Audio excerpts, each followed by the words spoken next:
మీ పిల్లలు చదువుకున్నది ఎగ్జామ్ హాల్లో రాయాలన్నా, కాంపిటేటివ్ ఎగ్జామ్ క్రాక్ చేయాలన్నా మెమరీ ముఖ్యం. మెమరీ అనేది గిఫ్ట్ కాదు. రైట్ టెక్నిక్ అండ్ ప్రాక్టీస్ తో ఎవరైనా సాధించవచ్చు.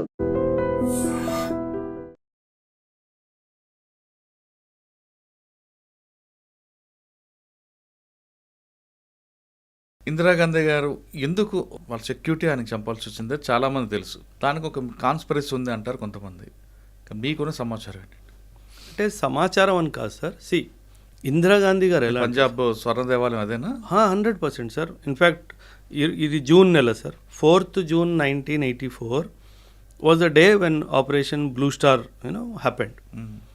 అండ్ మనకు తెలుసు తన personal bodyguards Beant Singh and Satwant Singh, these were the 2 personal bodyguards who actually killed her October 31st, 1984 రోజు.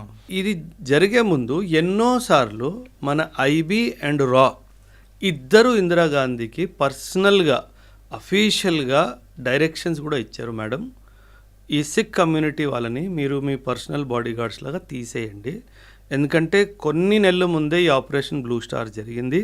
సో ఖచ్చితంగా వాళ్ళకి ఏదో ఒక విధంగా ప్రతీకారం తీసుకోవాలి అన్న ఒక ఆలోచన ఉంటుంది. సో వీళ్ళని తీసేయండి చెప్పిన తర్వాత కూడా ఆవిడ వాళ్ళని నమ్మకుండా, సార్ ఇప్పుడు ఎలా ఉంటుందంటే సార్, మీరు చాలామంది సర్వీస్ వాళ్ళని మీరు ఇంటర్వ్యూ చేశారు సార్. గన్మెన్తో ఒక పర్సనల్ రిలేషన్షిప్ అవుతుంది సార్. ఎందుకంటే తను నన్ను కాపాడుతాడు అన్న ఒక ఆలోచన ఉంటుంది కాబట్టి ఎన్ని అఫీషియల్ రిపోర్ట్స్ వచ్చినా, ఎన్ని అఫీషియల్ ఇంటెలిజెన్స్ రిపోర్ట్స్ వచ్చినా సరే తను వాళ్ళని ఎవ్వరిని నమ్మకుండా వాళ్ళిద్దరిని నమ్మింది సార్. అది తను చేసిన అతిపెద్ద తప్పు సార్. అదే తప్పు రాజీవ్ గాంధీ గారు కూడా చేశారు సార్. ఐబీ చాలా క్లియర్గా చెప్పింది, సార్ ఇప్పుడు పరిస్థితులు చెన్నైలో బాగాలేవు, తమిళనాడులో బాగాలేవు, so please do not travel south అని చెప్పి చాలా స్పష్టంగా డైరెక్షన్స్ ఇచ్చినప్పటికీ లేదు నేను వెళ్తాను అని చెప్పారు. సో ఒక ప్రధానమంత్రి ఎప్పుడైనా సరే సార్, ఇంటెలిజెన్స్ వాళ్ళు ఇచ్చిన నిర్దేశాలని వాళ్ళని ఓవర్ పవర్ చేయకూడదు. మీకు గుర్తుంటే చాలా రీసెంట్గా మోదీ గారు ఒక ఇంపార్టెంట్ మీటింగ్కి ఆసియాన్కి వెళ్ళాలి, కానీ ఇంటెలిజెన్స్ క్లియరెన్స్ ఇవ్వలేదని చెప్పి ఆయన వెళ్ళడం మానేశాడు సార్.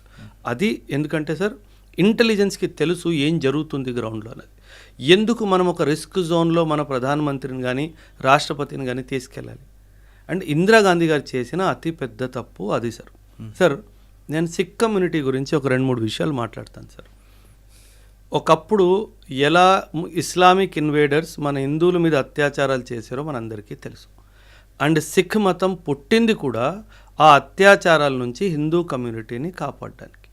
అండ్ ఆ హిందూ కమ్యూనిటీని కాపాడినప్పుడు వాళ్ళని ఏంజల్స్లా భావించారు, అంటే దేవుడు పంపించిన దూతలు అని చెప్పి.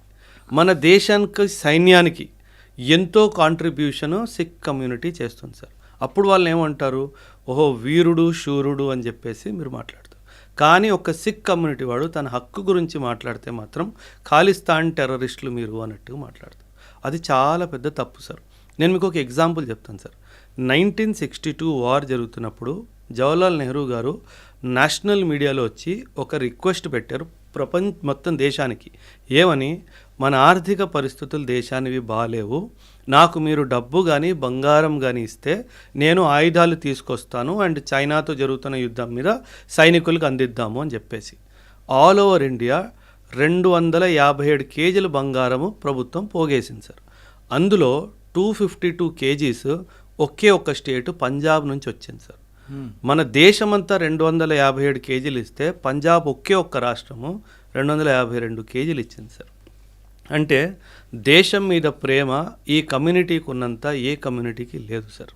ఇది మీరు గుర్తించాల్సిందే. కానీ ఇక్కడ ఖాలిస్తాన్ మూమెంట్ కూడా మన దేశంలో జరగడంలో ఇందిరాగాంధీ గారు చాలా తప్పులు చేశారు సార్. ఇన్ఫ్యాక్ట్ పంజాబ్ పాలిటిక్స్ని ఇన్ఫ్లుయెన్స్ చేయాలి అన్న ఉద్దేశంతో జర్నైల్ సింగ్ భింద్రావాలే అని చెప్పే వ్యక్తికి ఎంతో పవర్ని చేతుల్లో పెట్టారు. ఆ పవరు, ఆ ఆయుధాలు అవన్నీ పెట్టినప్పుడు సార్ ఇంగ్లీష్లో ఒక ప్రావర్బ్ ఉంది sir, if you create a monster then you cannot control the monster అని చెప్పేసి. మీరు ఒక రాక్షసుడికి బలం ఇస్తే ఆ తర్వాత రాక్షసుడిని మనం కంట్రోల్ చేయలేము అంటారు. ఎగ్జాక్ట్లీ అదే జరిగింది సార్. ఒకప్పుడు సార్ ప్రెసిడెంట్ చాలా పెద్ద పోస్ట్ కదా sir. Jarnail Singh Bhindranwale had direct connection with the president of India. అంటే నువ్వు ఇంత బలాన్ని ఇస్తే ఆ తర్వాత దురుపయోగం జరుగుతుంది కదా సార్. ఆ దురుపయోగంతోనే పుట్టిందే ఖాళిస్తానీ మూమెంట్. అలాగే ఖాళిస్తానీ మూమెంట్ 1940s నుంచి ఉంది సార్. ఇన్ఫ్యాక్ట్ మనం చరిత్ర చూసుకుంటే 1940 ముస్లిం లీగ్ వాళ్ళు లాహోర్ రెజల్యూషన్ పాస్ చేశారు సార్. ఈ లాహోర్ రెజల్యూషన్ వాళ్ళు ఏమన్నారు, పంజాబ్ మాకు ఒక ముస్లిం స్టేట్ లాగా కావాలి అని అన్నారు. ఎందుకంటే అప్పట్లో పంజాబ్లో సిక్ మెజారిటీ కాదు sir, 40% Muslims, 40% Hindus, 19 to 18% Sikh community, మిగతా 1% 2% వేరే కమ్యూనిటీ వాళ్ళు ఉన్నారు. అప్పుడు సిక్ కమ్యూనిటీకి భయం వేసిందంటే వీళ్ళు పంజాబ్ మొత్తాన్ని ముస్లిం స్టేట్ చేస్తే మా పరిస్థితి ఏంటి. అప్పుడు పుట్టింది మాకు సెపరేట్ స్టేట్ కావాలి ఖాళిస్తాన్ అని చెప్పేసి. ఖాలిస్ అంటే ప్యూర్ సార్. ఖాలిస్ అంటే ఆ పదానికి అర్థము pure. Khalistan, a land purely for the six. So this was the call for Khalistan. కానీ ఇండియా ఇండిపెండెన్స్ అయిన తర్వాత 47 తర్వాత సార్, కానీ ఈ ఖాళిస్తాన్ కావాలి అన్నది చాలామంది కోరుకోలేదు sir. It is always said that ఇది ఒక పొలిటికల్ డిసిజన్ మాత్రమే, మాస్ మూమెంట్కి దీనికి ఎప్పుడు సపోర్ట్ రాలేదు సార్. నేను 46 సంవత్సరాలు సార్ నాకు. నేను ఈ రోజు వరకు నా కమ్యూనిటీలో ఒక ఖాళిస్తాన్ సింపథైజర్ని నేను కలవలేదు సార్. ఎందుకంటే ఎంత బ్యూటిఫుల్గా సిక్ కమ్యూనిటీ ఇండియాతో ఇంటిగ్రేట్ అయిందో దాని తర్వాత అవసరం ఎప్పుడు అనిపించలేదు సార్. ఎందుకు అవసరం 1940sలో అనిపించింది, మళ్ళీ మమ్మల్ని ఎక్కడ హిందువుల్లా మారుస్తారేమోనన్న భయంతో వచ్చింది. ఆ భయం 1950లో మన బాబాసాహెబ్ అంబేద్కర్ గారు రాజ్యాంగం ఇచ్చినప్పుడు ఎవరు నీ మతాన్ని టచ్ చేయలేరు అన్న హామీ ఇచ్చిన తర్వాత ఆ భయం ఎప్పుడు రాలేదు sir. So that is the reason why Khalistan movement అన్నది ఇందిరాగాంధీ గారు చేసిన చాలా పెద్ద తప్పు సార్. అక్కడ పంజాబ్ లోకల్ స్టేట్ పాలిటిక్స్లో కాంగ్రెస్ రావాలి అన్న ఉద్దేశంతో ఒక మాన్స్టర్కి పవర్ ఇచ్చేసి ప్రస్తుతం ఉన్న గవర్నమెంట్ మీద తరలించడం జరిగింది. దాంతో పుట్టింది ఖాళిస్తాన్ మూమెంట్ ఇన్ ఇండియా. దాని పర్యావరణమే sir. If you ask me personally sir, నేను ఇండియన్ పాలిటిక్స్ని, గ్లోబల్ పాలిటిక్స్ని బాగా చదువుతాను, నాకు చాలా ఇష్టం కూడా సార్. నేను వ్యక్తిగతంగా చెప్తున్నాను సార్, నేను పార్టీ విషయంగా చెప్పట్లేదు. My favourite prime minister is Indira Gandhi only. తను తీసుకున్న నిర్ణయాలు గతంలో కానీ నాకు తెలిసి ఫ్యూచర్లో కూడా ఏ ప్రధానమంత్రి కూడా అంత ధైర్యంగా ఏ డిసిజన్ తీసుకోలేడు సార్. సిక్కిం మన దేశంలో రావడం థ్యాంక్ యూ ఇందిరాగాంధీ. పాకిస్తాన్ 2 ముక్కలు అవడం థ్యాంక్ యూ ఇందిరాగాంధీ. రా ఎస్టాబ్లిష్ అవడం థ్యాంక్ యూ ఇందిరాగాంధీ. విశ్వవ్యాప్తంలో ఇండియా అనే ఒక దేశం ఉంది అని గుర్తింపు తెప్పించడం థ్యాంక్ యూ ఇందిరాగాంధీ. ఇన్ని మంచి పనులు చేసిన ఆవిడ కొన్ని విషయాల్లో కొన్ని తప్పులు జరిగాయి సార్. సో నేను పర్సనల్గానే తన్ని చాలా ఇష్టపడతాను సార్, నాకు తనంటే చాలా ఇష్టం. ఈ టైంలో ఇందిరాగాంధీ కనుక ఉండుంటే బలూచిస్తాన్ ఎప్పుడో వేరైపోయేది, పిఓకే ఎప్పుడో మనకు వచ్చేసేది. వ్యక్తిగతంగా చెప్తున్నాను, నేను పార్టీ విషయంగా చెప్పట్లేదు. As an individual she was very bold personality sir. మా నాన్నగారు ఒక మాట చెప్పేవారు సార్, మన ప్రధానమంత్రి ఎలా ఉండాలంటే లయన్ హార్ట్ లాగా ఉండాలి, అంటే చాలా ధైర్యంగా ఉండాలి, అదే సమయంలో ఫాక్స్ లాగా కన్నింగ్గా కూడా ఉండాలి. ఒకవైపు లయన్ హార్టెడ్ ఉండాలి, రెండో వైపు ఫాక్స్ లాగా కన్నింగ్ ఉండాలి, నీ బుర్రలో ఏం నడుస్తుందో ఎవడు తెలియకూడదు. సో ఆ 2 క్వాలిటీస్ ఉన్న ఏకైక ప్రధానమంత్రి ఇప్పటి వరకు నా ఉద్దేశంలో ఒకటి ఇందిరాగాంధీ, రెండోది పివి నరసింహారావు గారు సార్. ఈ ఇద్దరు చాలా ఎక్సలెంట్ సార్. ఈరోజు మన దేశము ఆర్థికంగా బలంగా ఉంది అంటే thank you to PV Narasimha Rao గారు సార్. ఆయన చాలా మంది మన్మోహన్ సింగ్ అంటుంటారు కదా. Manmohan Singh was the finance minister sir. Sir ఎప్పుడైనా సరే credit always goes to the boss sir. ఎందుకంటే అకౌంటబిలిటీ ఈజ్ ఆల్సో బాస్. ఇప్పుడు మనం ఎల్పిజి రిఫార్మ్స్ 1991లో సార్, ప్రధానమంత్రి మన పివి నరసింహారావు గారు, ఆయన సూక్ష్మ శక్తి ఆయనకి ఎంతైతే ఉందో అలా సూక్ష్మ శక్తి ఉన్న ప్రధానమంత్రి ఇప్పటి వరకు రాలేదు సార్. ఎవరు చాలా బోల్డ్, చాలా tough to handle.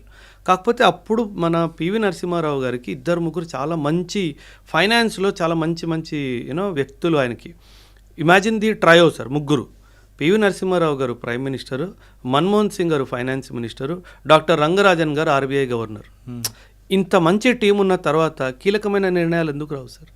So that is where the team work is also important in politics sir. Sir మనం ఇంతకుముందు రాజీవ్ గాంధీ గారికి మాట్లాడుకున్నాం. అవును సార్.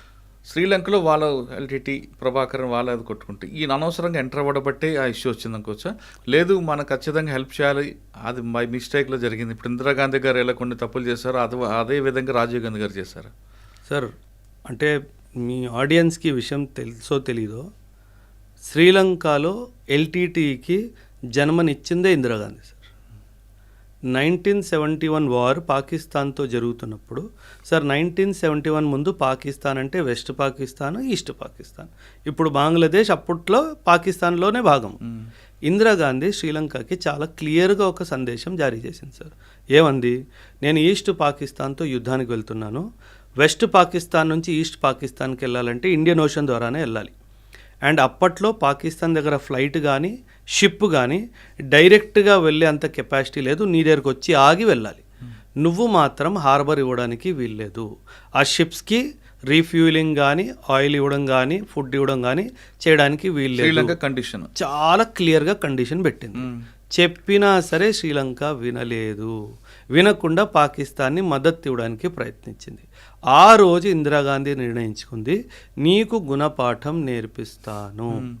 ఈ ఉద్దేశంతో ఎల్టీటీ అనే సంస్థని శ్రీలంకలో జన్మనిచ్చిందే ఇందిరాగాంధీ సార్. ఖలిస్తాన్ లాగా 100% సార్. ఇక్కడ పంజాబ్లో ఖలిస్తాన్ ఏ విధంగా అక్కడ అలాగా 100% sir. Indira Gandhi as a leader is an absolute strict leader sir. ఇది చెయ్యొద్దు అంటే చెయ్యొద్దు, ఆ తర్వాత చేసేవంటే దానికి పరిణామాలను ఫేస్ చేయడానికి నువ్వు సిద్ధంగా ఉండు. ఇమాజిన్ సార్, 1974, 75, 76 ఈ టైం పీరియడ్లో ఈ ఎల్టీటీ అనే సంస్థకి జన్మనివ్వడం జరిగింది సార్. ఆ రోజు ఈరోజు శ్రీలంక కోలుకోలేదు. ఇంకా 30, 40, 50 సంవత్సరాలు వచ్చినా శ్రీలంక కోలుకోలేదు. ఒక్క తప్పు, ఒకే ఒక్క తప్పు. ఏంటది? పాకిస్తాన్ వాడి షిప్కి ఫ్యూయల్, ఆయిల్, లూబ్రికెంట్, ఫుడ్ ఇచ్చావు. ఇవ్వద్దు అని చెప్పినా ఇచ్చావు. సో దేశం ఎప్పుడైనా సరే కీలకమైన నిర్ణయాలు తీసుకున్నప్పుడు 100 సార్లు ఆలోచించిన తర్వాతే తీసుకోవాలి.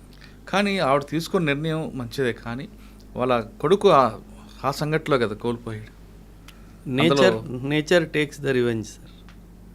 ఎల్టీటీ ఉద్యమంలో కొన్ని వేల మంది చనిపోయారు సార్. ఎల్టీటీ తరపు నుంచి, శ్రీలంక తరపు నుంచి, మన తమిళియన్స్ కూడా. ఖచ్చితంగా ఎవరిదో ఉసురు తగులుతుంది కదా sir. Nature will take its revenge sir. అందుకే అంటారు, మాన్స్టర్ని జన్మనిచ్చే ముందు, తప్పు పని చేసే ముందు 100 సార్లు ఆలోచించాలి అని చెప్పేసి. అది తిరిగి 100 రెట్లుగా మన వైపుకే వస్తుంది. సో అది ఖచ్చితంగా it is a lesson to everybody that be mindful of your actions. అంటే ప్రకృతి కొట్టిన దెబ్బకు మనం తప్పించుకోలేం, ఎవడు తప్పించుకోలేడు కదా సార్. అందుకే అంటారు, nature has no mercy sir. మనిషి అయినా క్షమించేస్తాడేమో కానీ నేచర్ కర్మ క్షమించదు అంటారు సార్.